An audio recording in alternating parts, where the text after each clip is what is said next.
I just knew that I was going to hell. And I knew that was the enemy that came for me. Because when I looked up, I looked right into his face and eyes. And it was so huge, it was almost looked like a fallen angel.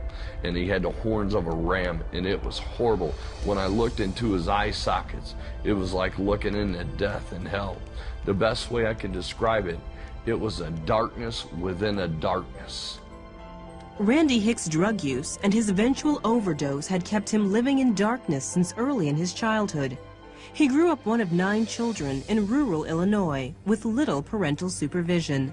I got high when I was 8 years old. 2 of my brothers had got me out in the garage smoking a bong. That was the first time I ever used marijuana. I'll never forget it. I loved it. Randy's brothers hid the goods in the garden out back, in their school bags, or even under the mattress. One time I found some white powder in there. It was cocaine. I didn't know what it was, and I touched it, and it had numbed my lips. And I was like, wow, that's some strange stuff. And one day I just happened to watch my brother sniff it, and I sniffed some too. And time I got to high school, I was a freshman, you know, people were selling it to make money. Time I was a senior in high school, I was selling big time. After graduation, Randy joined the military. I ended up being a tanker, an armor crewman, and they sent me to Fort Irwin, California. Well, up there, crystal meth was big. Well, when I got up there, I got hooked up with the wrong people. I started drinking heavier, and then I really started going on a binge with crystal meth. Oh my God, I was so addicted. It was like I couldn't live without it. I breathed it from the time I got up in the morning to the time I went to bed. I started selling stuff to get it. And they sent me to rehab. And eventually they released me from the military. It bothered me. I was like, man, I had this great opportunity to turn my life around. Why did I go back to doing the drugs? But it only got worse. Randy spent a year in jail for robbing a gas station. He was so high, he doesn't even remember holding a gun to the clerk's head. When he got out of jail, he overdosed. He was only 27. They went ahead and pulled a white sheet up on me because they said I was gonna die. They called my family in. When I woke up, it was the most frightening moment because I looked down and I'm looking at a white sheet. Doctors discovered Randy was still alive. After running numerous tests, he was released. But even that near-death experience wasn't enough to scare Randy straight. Randy married, but the alcohol and drug use continued, eventually destroying the relationship. In 1997, Randy's wife left him with their 2 young children. And I was smoking weed, and I still did a little coke. Not like I used to, but I was still doing it, yes.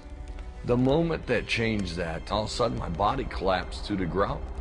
I felt something physically dragging me out of my body. And I mean, I looked up and I saw death. And I saw hell in his eyes, and it had these huge horns. It curled around like a ram, and death just filled the room, and it scared me. I could visibly feel my spiritual man separating from my flesh. I didn't feel no pain, but I felt it leaving, trembling in fear, and immediately I fell on my face, and I cried out, Jesus. I said, forgive me of my sins. God, help me with my addictions.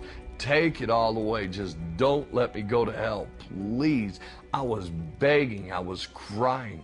I did everything I knew. And as soon as I looked at the door, my door opened.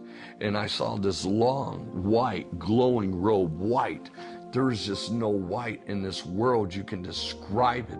I knew without a doubt that the moment I cried out for Jesus, that God had showed up right there and saved me at the moment I cried out. From that moment, man, I just wanted to know God. I wanted to know Jesus. I wanted to know this one who, when I knew without a doubt I was going to hell, came for me. Immediately, Randy's craving for drugs and alcohol was replaced with a hunger and thirst for Jesus. I travel and share what God brought me from, what I went through, what it will do to you, and how Christ is the answer. When you call on that name Jesus, He is there right there. and he is ready to receive you and to forgive you of all your sins.